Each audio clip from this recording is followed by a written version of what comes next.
वो महाभागः प्रियं किं करवाणि वः ब्रजस्यानामयं कश्चित् ब्रूतागमन कारणम्। स्वागतम, आपका स्वागत है। प्रियं किं करवाणि वः, स्वागत तो किया लेकिन अगले क्षण प्रश्न कर दिया। ब्रजस्यानामयं कश्चित् ब्रूतागमन कारणम्। हे देवियों, तुम अर्धरात्रि में यहाँ क्यों आई हो? अब सारी गोपियां स्तब्ध रह गई। बंसी बजाकर मेरे चित्त की चोरी किया, बिना मन का कर दिया और बुला लिया। जब सामने आया तो ये पूछ रहा है कि क्यों आई हो। सारी गोपियां चुप हैं। भगवान अपने आप उत्तर दे रहे हैं, अच्छा मैं समझ गया। दृष्टम वनम कुसुमितम राकेश कररंजितम। मैं समझ गया तुम सुंदर वन की शोभा देखने आई हो, तो अब तुमने ये शोभा देख लिया, अब कृपा करके जाओ। कुछ नहीं बोली। फिर भगवान ने कहा, मैं समझ गया कि आज शरद पूर्णिमा की सुंदर चंद्रमा देखने आई हो, तो देख लिया ना, अब जाओ। फिर भी नहीं गई। अब भगवान और ज्यादा बोलने लगे, देखो गोपियों, तुमने ये अधर्म आचरण किया है, ये धर्माचरण के विरुद्ध है तुम्हारा आचरण। कैसे? बोले देखो, धर्म ये कहता है कि स्त्री स्वातंत्र नहीं है, स्वतंत्र नहीं होनी चाहिए, वह परतंत्र है। जो अविवाहित है वह अपने माता पिता के संरक्षण में रहे, और जो शादीशुदा है वह अपने पति के संरक्षण में रहे। कदाचित अगर वह विधवा भी हो जाए तो उसे अपने पुत्र के संरक्षण में रहना चाहिए, लेकिन स्त्री स्वतंत्र नहीं होनी चाहिए। तुम अपने माता पिता को त्याग कर, अपने भाई बंधु बांधव को सबको त्याग करके अर्धरात्रि में मेरे सामने आ गई। यह धर्माचरण के विरुद्ध है। तुमने अधर्म का आश्रय क्यों लिया? यह धर्म नहीं कहता है। तो वो गोपियां अब बोलने लगी। बोले महाराज, आपका प्रवचन हो गया तो हम लोग भी कुछ बोले। तो बोलो। गोपियां कहती हैं कि आज यही आप हमें समझा दो कि हम धर्म क्यों करें, धर्माचरण हम करें क्यों? क्यों पूजा पाठ करें, क्यों अगरबत्ती करें, क्यों कथा सुने, क्यों मनोती करें, क्यों तीर्थ प्रदान उपदान आदि जप तप करें? इसका क्या उद्देश्य है? ये समस्त जीव धर्माचरण करते हैं तो किम फलम कस्य च उद्देश्य, उसका फल क्या है, उसका उद्देश्य क्यों है, धर्माचरण क्यों करें? भगवान ने कहा धर्माचरण का फल है हृदय की शुद्धि। बोल भक्तवत्सल भगवान की। बहुत अच्छा लगा आपका आगमन। हम लोग तो आपकी सेवा में पानी वानी लेकर दौड़ते थे, आप आज बैठकर कथा सुन रहे हैं तो बड़ा आनंद की अनुभूति हुई।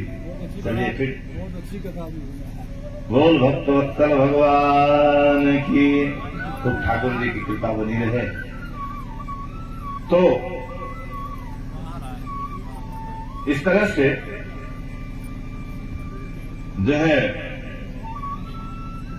गोपियां अब भगवान से कहने लगी, महाराज भगवान कह रहे धर्माचरण का फल है हृदय की शुद्धि।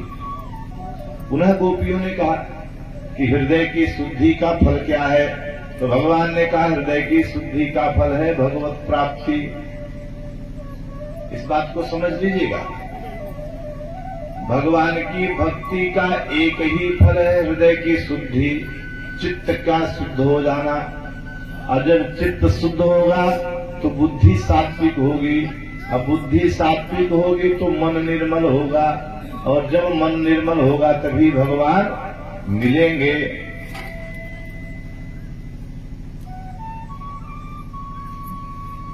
पक्षी जी उधर रख लीजिए अपने सामने थलीगा। हाँ, तो वहीं से काम बन जाएगा। यहीं पर रख दीजिए और ऐसा रखिए कि आपको छुआ न रहे। कुछ ऐसे भी होंगे जो आपको छूने वाले नहीं होंगे। बोल भक्तवत्सल भगवान के। तो समस्त धर्माचरण का फल हृदय की शुद्धि, हृदय की शुद्धि का फल भगवत प्राप्ति। तो गोपियां हंसने लगी कि अगर हमारे हृदय नहीं शुद्ध है, हमारा चित्त नहीं निर्मल था, हमने धर्माचरण नहीं किया था, तो आप हमें मिले क्यों? ये सब करने कराने का फल भगवान का मिल जाना है, तो आप क्यों मिल गए? जब हम पचमी नहीं पास थे तो ब्राह्मी की मार्ग से तुमने बनाया क्यों? हम जब पांचवी पास कर लेते तब बनाते। इसका मतलब है कि हमने धर्माचरण किए हैं, हमारा चित्त शुद्ध है, हमारा चित्त मन निर्मल है, तभी तो आपकी प्राप्ति हुई है। इस बात का भी प्रमाण है कि ये गोपियां सामान्य नहीं है, क्योंकि भगवत प्राप्ति ऐसे लंपट विषयी पुरुषों को या स्त्रियों को थोड़ी होता है कि कोई भी ऐसे गीत गाना गाते गाते जाए और पकड़ लेगा भगवान को। भगवान इतने सामान्य है क्या कि भगवत प्राप्ति हो जाएगी? इन गोपियों को भगवत प्राप्ति हुई है, तो इन गोपियों ने जरूर धर्माचरण किया है। वो तो भगवान ये कहलवाना चाहते हैं ताकि संसार के लोग इस बात को समझ जाएं।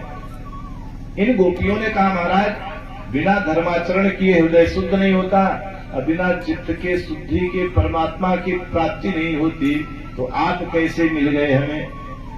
इसका मतलब है कि ये सब प्रक्रिया हो चुकी है। दूसरी बात यह है कि हम एक दृष्टांत देते हैं, उससे हमको बताइए, बोलो। तो गोपियों ने कहा, एक बताइए। एक स्त्री थी, उसका पति परदेश जाने लगा, वह रोने लगी कि आपके बिना मैं नहीं रह सकती, क्योंकि जब तक आप भोजन नहीं करेंगे तो मैं भोजन नहीं कर सकती, कैसे खाऊंगा? तो उसके पति ने एक उपाय बनाई, एक फोटो अपनी दे दिया। बोला, ये फोटो रखो, ये देखो कौन है, मैं हूं ना? बोले, हाँ आप ही तो हैं। तो बस मैं हूं, तेरे सामने हूं मैं। इसी फोटो को खिला देना, इसी की पूजा कर लेना और फिर तुम भी खा लेना। वह भोली भाली बेचारी वही करने लगी। सालों बीत गया, अब तो उस फोटो से इतना प्रेम हो गया उसका कि असली वाला ही भूल गया। एक दिन असली वाला पति जो फोटो में है वो प्रकट होकर के आ गया, और उस समय वह फोटो के सामने बैठ करके उसी से बातें कर रही है, और उसका पति आकर के चिल्ला रहा है, आवाज दे रहा है कि प्रियतमे देख, मैं आ गया, मेरी सेवा में आओ, मुझे पानी पिलाओ। लेकिन वह उसकी उपेक्षा कर रही है और फोटो में ही रति कर रही है। भगवान कृष्ण से गोपियां पूछती हैं, ये बताओ वह स्त्री सही काम कर रही है, गलत काम कर रही है? भगवान ने कहा, वो तो सरासर गलत कर रही है। क्यों? अरे इसलिए कि जब असली वाला आ गया तो फोटो में क्यों बैठी है? गोपियों ने कहा, बस वही बात है, आज तक जिस पति के चक्कर में हम पड़े रहे वो तो फोटो है, असली वाला जगतपति तो आप ही हो। अब आप आ गए हो तो हम फिर से जाएं फोटो में पूजा करने की आपको देखें? तो भगवान समझ गए, बोले, जब तक विषय वासना चित्त में रहती है तब तक जीव हमको प्राप्त नहीं कर सकता है। गोपियों ने कहा, कौन कहता है हमारे अंदर विषय वासना है? मैवं विभोरत भगवान गदितम निशंसो संत्यज सर्व विषयांस त्यज तब पाद मूलम। चुनौती दे रही है, क्या समझते हो? हम काम के वशीभूत होकर तुम्हारे सामने आई हैं? हम कोई नाचने कूदने तुम्हारे साथ आई हैं? या हमारे अंदर विषय वासना की पूर्ति के लिए हम आपको चाहते हैं? आपसे प्रेम इसलिए थोड़ी करते हैं कि हमारे अंदर विषय है, हमारे अंदर वासना है, हमारे अंदर कामना है। आज कोई व्यक्ति किसी से, कोई बहन बेटी ढंग से प्रेम से बोल दे तो बस वही समझ ले, अरे राम राम, ये तो हमको प्रेम ही करने लगी, अथवा बहने ही समझ ले। ये बड़ा प्रदूषण आ गया। कोई आपसे प्रेम से बात करता है, कोई आपको इज्जत देता है, कोई आपको सम्मान देता है, इसका तात्पर्य थोड़ी है कि वो आपके ऊपर मर रहा है। और यह सोचकर जो मनुष्य आगे कदम उठाता है वह मुंह भर मट्टी खाता है कभी कभी, और कभी कभी उसे बेइज्जत होना पड़ता है। गोपियां भी फटकार रही हैं कि क्या समझ लिया आपने, हमने क्या नहीं छोड़ा है आपके लिए? अपने भाई छोड़े हैं, बंधु छोड़ दिए, पिता छोड़ दिए, घर छोड़ा, परिवार छोड़ा। अरे भक्त क्या छोड़ता है आपके लिए? जो साधु हो जाता है, बैरागी हो जाता है, अपना घर यही तो सब छोड़ता है। देखो महाराज जी बैठे हैं, वो अपना गांव तक का नाम नहीं बताता। गांव छोड़ दिया, धाम छोड़ दिया, अपना भाई परिवार, जो बैरागी हो गए हैं, ये तो इनकी बात नहीं करेंगे, फिर भी भगवत करनारविंद के रसिक तो हो गई हैं, ये तो सिद्ध है। अपना घर परिवार, भाई बंधु बांधव, महल कोष खजाना सब त्याग कर जंगल में चला जाता है, पत्ते खाता है, फल खाता है, झरने के पानी पीता है, बस उसी को आपने मान लिया। अरे हमने भी छोड़े हैं, अपने भाई छोड़े, बंधु छोड़े, पिता छोड़े, घर छोड़े, द्वार छोड़ा, अपने बच्चे तक को छोड़ दिया। जो एक स्त्री के लिए उसका बच्चा कितना प्रिय होता है, उन तक को हमने त्याग दिया, सबको त्याग दिया। अरे और कहां तक गिनाए, स्त्री के लिए सबसे बड़ी बात लज्जा होती है, लज्जा त्यागना। अरे कन्हैया, हम लोगों ने तो तेरे लिए अपनी लज्जा भी त्याग दिया, हमने संकोच लोक लाज भी त्याग दिया, वह त्याग कर तेरे पास आई हैं। तो तुम क्या सोचते हो, ये सब विषयी है, ये सब कामी स्त्रियां हैं जो हमको घेर रही हैं। हे लाला, संत्यज्य सर्व विषयांस त्यज तव पाद मूलम। संत्यज्य हम लोगों ने त्याग दिया है, अब हमारे अंदर कोई विषय वासना नहीं है। ये कथा का भाव है, इसको समझना पड़ेगा, नहीं तो लोग यही सोचे रहे भगवान खूब नाचे, खूब मजा लिए। गोपियां कह रही हैं, संत्यज्य सर्व विषयांस तव पाद मूलम। हे लाला, हमारे विषय वासना काम सब समाप्त हो गया है, अब तो केवल तेरी प्राप्ति हो जाए, यही एक कामना है मन में, और कोई कामना नहीं है। भक्ता भज स्वदुर्वग्रह माम त्यजस्मान देवो यथादि पुरुष भजते मुमुक्षम। और हमें कुछ नहीं चाहिए। तब भगवान समझ गए, हे गोपियां, तुम सब प्रेम की परीक्षा में पास हो गई, हम तो तुमको जानते हैं, लेकिन तुमसे यह कहलवाना चाहते थे, इसलिए कि हम तुम्हारी परीक्षा लेना चाहते थे, क्योंकि प्रेम की पिपासा की पराकाष्ठा को जब तक समझ न लिया जाए, तब तक कदम आगे बढ़ाना नहीं चाहिए, नहीं तो फिर गड़बड़ भी हो सकता है।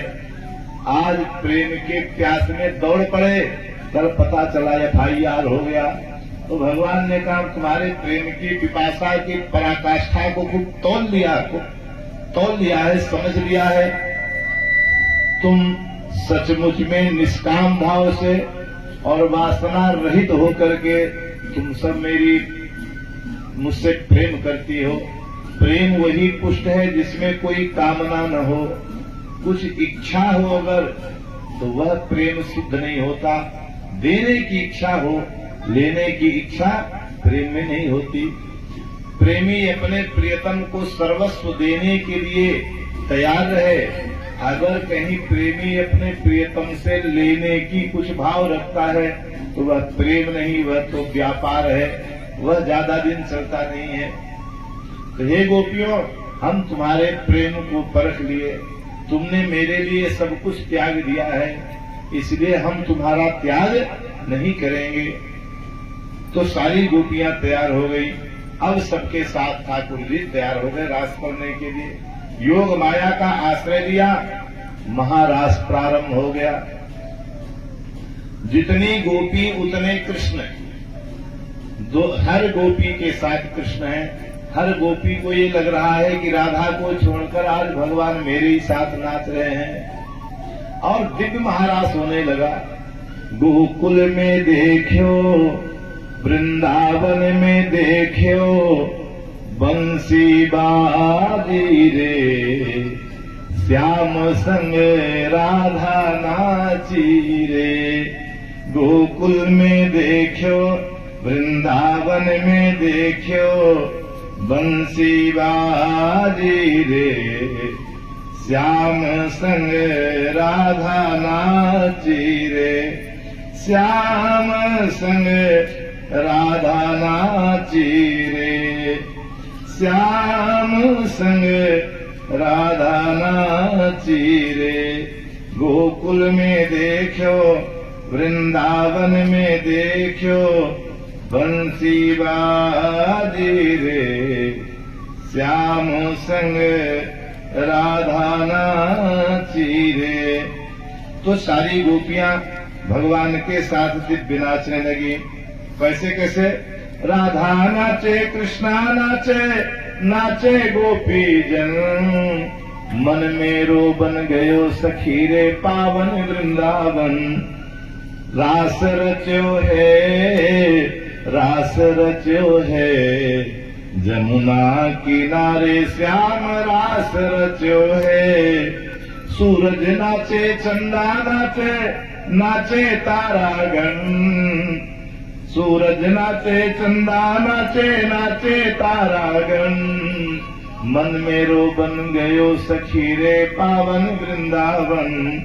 रास रच्यो है, रास रच्यो है, जमुना किनारे श्याम रास रच्यो है। गंगा नाचे, जमुना नाचे, नाचे सरयू संग, मन मेरो बन गयो सखी रे पावन वृंदावन। गंधर्व नाचे, ऋषि मुनि नाचे, नाचे देवगण, मन मेरो बन गयो सखी रे पावन वृंदावन। ब्रह्मा नाचे, शंकर नाचे, नाचे नंदीसन, मन मेरो बन गयो सखी रे पावन वृंदावन। गोकुल में देखो, वृंदावन में देखो, बंसी बाजी रे, श्याम संग राधा नाची रे। बोल रास बिहारी सरकार की जय। तो ये सब नाच रहे हैं। कोई लड़कियां नहीं ठुमका मार रही हैं, जैसा हम लोग विचार बना लेते हैं। तो ये महाराज को थोड़ी सी समझ में वो थोड़ी क्या, जैसे समुद्र के से कोई सुई से पानी उठाए तो कितना आएगा। ये तो बड़े बड़े विद्वान लोग कहते हैं। हमारी तो उतनी भी हिम्मत नहीं है कि हम ये भी कह दें कि सुई में जितना आएगा उतना भी हम ले पाएंगे। लेकिन इस गद्दी पर बैठ जाने से भगवान ही कृपा करके जो इस वाणी से बुलवा ले, वो अभी उन्हीं की कृपा है, उसमें भी कुछ नहीं है। थोड़ा बहुत इसको समझने का हम लोगों को अवसर मिला। आप लोग अपने ज्ञान से, अपने बुद्धि से और ज्यादा विस्तार से इसको बड़े पवित्र भाव से समझ सकते हैं, और इसका विस्तार भी करना हमारा दायित्व है। नई समाज में कुछ कथावाचक भी इसके लिए दोषी हैं, और सुनने वाले इस महाराष्ट्र का अर्थ का अनर्थ कर दिया गया, और इसके मूल सिद्धांत को तिरोहित करके, और एक बड़ा भौड़ा, और इसी में अब तक तो संगीत में होता तो इतना प्रदूषण कर देते, इतना बेतुकी नाच हो जाती, अब बेतुका गीत होते कि उन्हीं सब गीतों और नाचों के कारण, और जो कथा का सार था, कथा सारस पतो गतः, वो कथा का सार चला गया। हम 2 पैसा कमाने लगे और पैसा के प्रेम में पड़ करके, और हम तमाम आगे बढ़ते चले गए, नकल करते चले गए, और आज मूल कथा से हम वंचित होते चले जा रहे हैं। जो कथा में होना चाहिए, दान पुण्य होना चाहिए, वर्णम पंच विप्राणाम, स्वर्ण दान होना चाहिए, अन्न वस्त्र आदि दान होना चाहिए, तब तक में तो परीक्षित खींच गया। अरे अब क्या महाराज, तो 50,000 संगीत वाला ले गया, 50,000 साउंड वाले को लगा, क्योंकि इससे और बड़ा साउंड लाना पड़ेगा। इतना का मंच वाले 20-25,000 30,000 का मंच वाला लगा, अब तो सब समाप्त। तो जिससे तरन तारण होना था, जो भागवत का विधान था, वह समाप्त होता चला गया, और ये आडंबर हमारे सिर पर चढ़ता चला गया। इसीलिए कथा का सार चला गया, और कथा से जो फल मिलना चाहिए उस लाभ से भी हम वंचित होते चले जा रहे हैं। ये तो हमारे परीक्षित का परम सौभाग्य था। ये भी कथा संगीत में थी। अगर 6 मई से होता तो यही होता। हमें बोलने को मिलता कहाँ। अब तक में तो 4-5 भजन होते, और क्या क्या गा देते, कैसी कैसी ट्यूनिंग बजा देते, तो भगवान ही जाने। लेकिन चलो, कुछ भी हुआ, भगवान की यहाँ सात्विक कथा हो रही है, इससे हमको प्रसन्नता हो रही है। बोल भक्तवत्सल भगवान की। उस महाराज में सखियों को अभिमान हो गया। कैसे? अब नाचते नाचते कोई सखी आ गई, हे लाला देख मेरे पावन की पायल टूट गई। तो नाचते नाचते ऐसो जोर से नाची कि पायल टूट गई। सो भगवान अपने जंघे पर पांव रख करके उस सखी के पायल बांधने लगे। जो पायल बांध दिया सखी, अरे ये तो मेरे गुलाम है गे, अभिमान से भर गई। एक सखी ना, लाला मेरे बाजूबंद खुल गए, वा को बांध दियो, ला उधर घूम गई, भगवान ने बांध दिया, कस दिया डोरी, अरे ये तो मेरा नौकर बन गया। एक ने कहा लाला मेरी चोटी खुल गई, भगवान ने चोटी बांध दिया। एक ने कहा लाला बहुत नाचते नाचते पसीना है गयो, तो ठाकुर जी अपने पीताम्बर से हवा चलाने लगे। ये सारे भाव प्रकट किया जब भगवान ने, तो गोपियों को अभिमान हो गया, अभिमान हुआ, और जैसे ही अभिमान हुआ वैसे ही भगवान अंतर्धान हो गए। एक गोपी को साथ में लेकर के, देखिए यहां भी राधा जी का स्मरण आया, लेकिन अनया राधितो नूनम भगवान हरिश्वर, कौन भगवान के साथ में गई? राधा स्पष्ट नहीं आया, लेकिन अनया राधितो नूनम सांकेतिक रूप में नाम ले दिया यहां पर सुखदेव जी ने। अनया राधितो नूनम भगवान हरिश्वर, भगवान के साथ एक सखी को लेकर भगवान और सभी सखियों को छोड़कर अंतर्धान हो गए। जब आगे बढ़े तो उस सखी को अभिमान हो गया, एक नहीं यार नहीं चल पाऊंगी, मैं थक गई।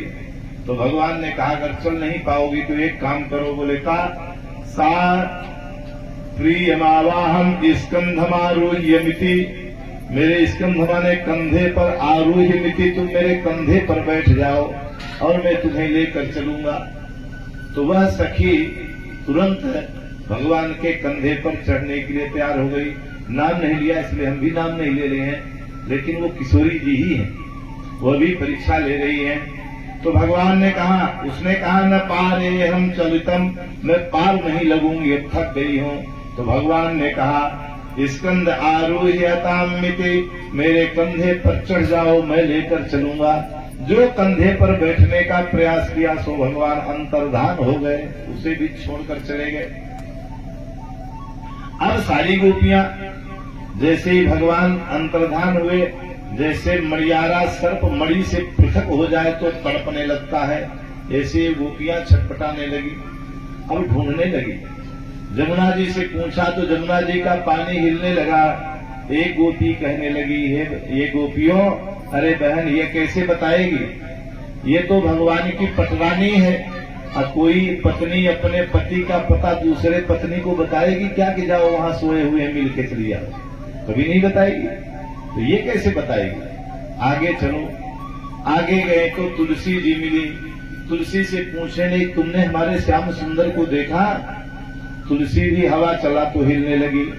एक सखी ने कहा ये कैसे बताएगी, ये तो हम समस्त स्त्रियों जाति से ही सौत जैसा व्यवहार करती है, जानती हो ये कौन है? बोले ना, ये वृंदा है पूर्व जन्म की, वृंदा जालंधर की पत्नी, वह दैत्य था, यह बड़ी पतिव्रता थी, इसके पतिव्रत धर्म के कारण उसे कोई मार ही नहीं पा रहा था। इसने एक माला उसके गले में डाल रखा था, तो जब तक वह माला रहेगी उसे ब्रह्मादिक इंद्रादिक कोई देवता नहीं मार सकता। तो माला कब टूटेगी? तो उसमें शर्त यह था कि जब उसका सतीत्व नष्ट हो जाएगा, पतिव्रत धर्म खंडित हो जाएगा, तो ये माला टूट जाएगी। तो उसका धर्म भंग करने के लिए स्वयं भगवान गए, जालंधर का भेष बनाकर उसके साथ छल किया, जालंधर की माला टूट गई। तब व्याकुल हुआ कि स्त्री नाम नहीं विश्वासम, देखो मैंने इसके ऊपर विश्वास किया, आज इसने परपति के साथ रति किया, इसलिए मेरी माला टूट गई। अब मैं मर जाऊंगा, लेकिन इसको मार के मरूंगा। वह जालंधर दौड़ा दौड़ा आया, दरवाजा धाम से खोल दिया, तो एक तो उसके साथ सोया हुआ है, एक सामने खड़ा हुआ। अब वह बड़े चक्कर में पड़ गई कि असली जालंधर कौन है। भगवान भी जालंधर बन के गए थे, ये हमारा पति है कि ये है।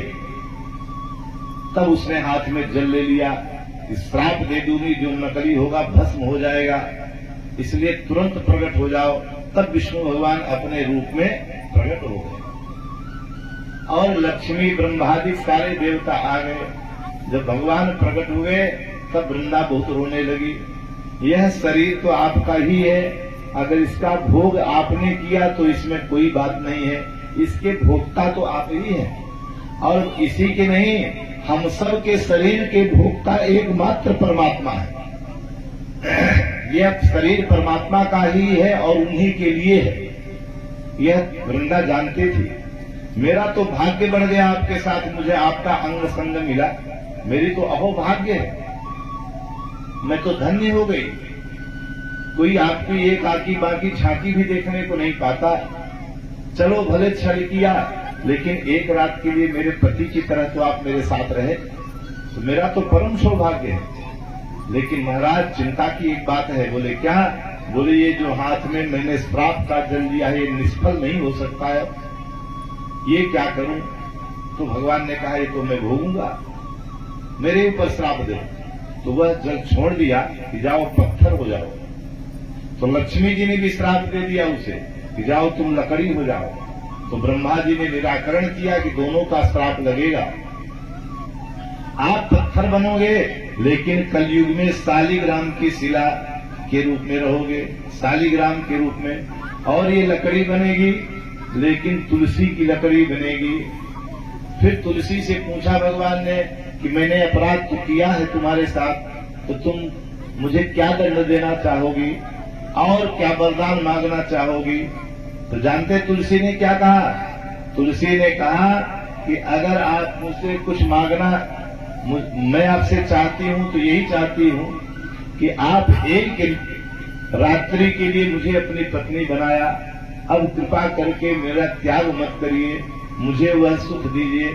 तो भगवान ने कहा तो ठीक है, कलयुग में शालिग्राम बनूंगा, तुम तुलसी बनोगी, अब पूरे कलयुग पर्यंत तुम मेरी पत्नी रहोगी। तो ठाकुर जी का शालिग्राम का और तुलसी का विवाह होता है कि नहीं होता है?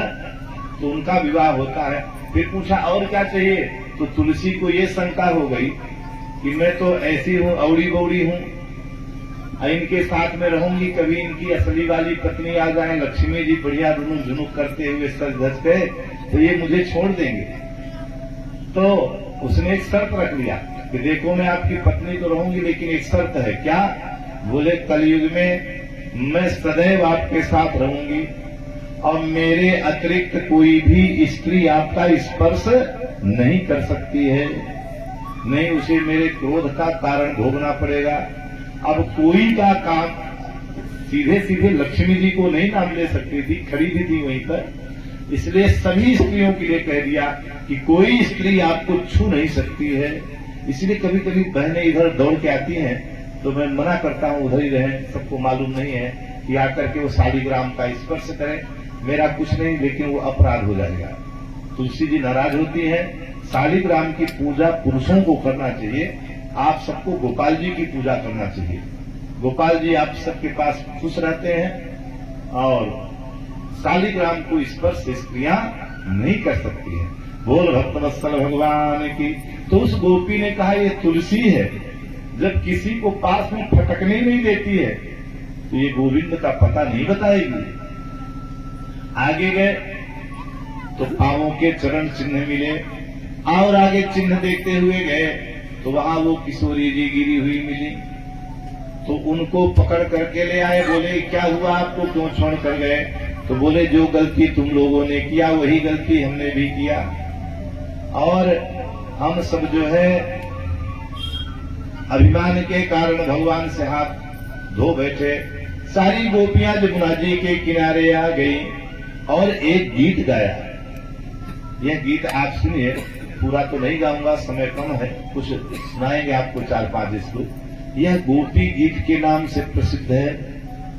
गोपियां कहने लगी अगर यह गीत सुन करके भी आप नहीं आए तो इसी जमुना जी में हम सब समाधि ले लेंगे, मर जाऊंगी, लेकिन घर वापस नहीं जाऊंगी। तो गोपी गीत गाने लगी। गोपियां कहते हैं ये गीत गाने से अगर किसी के पति पत्नी में दाम्पत्य जीवन में कहीं अनबन आ गई है, कुछ गड़बड़ हो गया है, दोनों पति पत्नी अलग अलग रहने लगे हों, या किसी भी तरह से कोई दरार पैदा हो गई हो, या हमारी बहनों को अपने पति का संपूर्ण प्रेम प्राप्त न हो रहा हो, कोई बीच में और माया भी घुस गए हो, इस तमाम तरह कहना कम समझना ज्यादा, और अपने पति की कृपा से, अपने पति के प्रेम से जो बहनें वंचित हों, उनको इस गोपी गीत का पाठ करना चाहिए। अगर यह गोपी गीत सुनाएंगे तो ठाकुर जी कृपा करके आपके मंगलमय दाम्पत्य जीवन को बहुत सुखद बनाएंगे। पति पत्नी में सदैव प्रेम बना रहेगा और समस्त कामनाओं की पूर्ति होती रहेगी। तो सुंदर गीत गाने लगी गोपियां। क्या गाने लगी? आइए हम लोग भी सुनते हैं। जयति तेधिकम् जन्मना व्रजः श्रयत इंदिरा सस्वदत्रहि।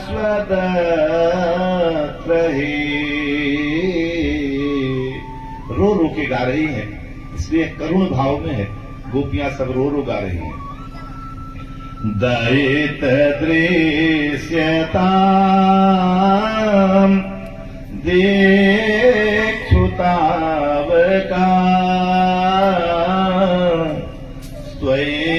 स्वैधृतास त्वां विचिन्वते सरदुजासये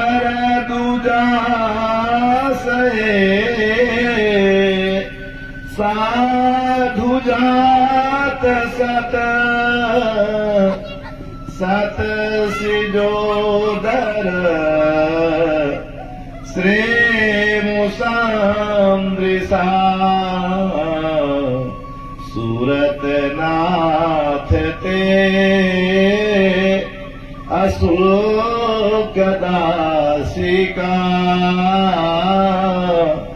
बरदनिघ्न तो नेह किं बध विषजलाप्यया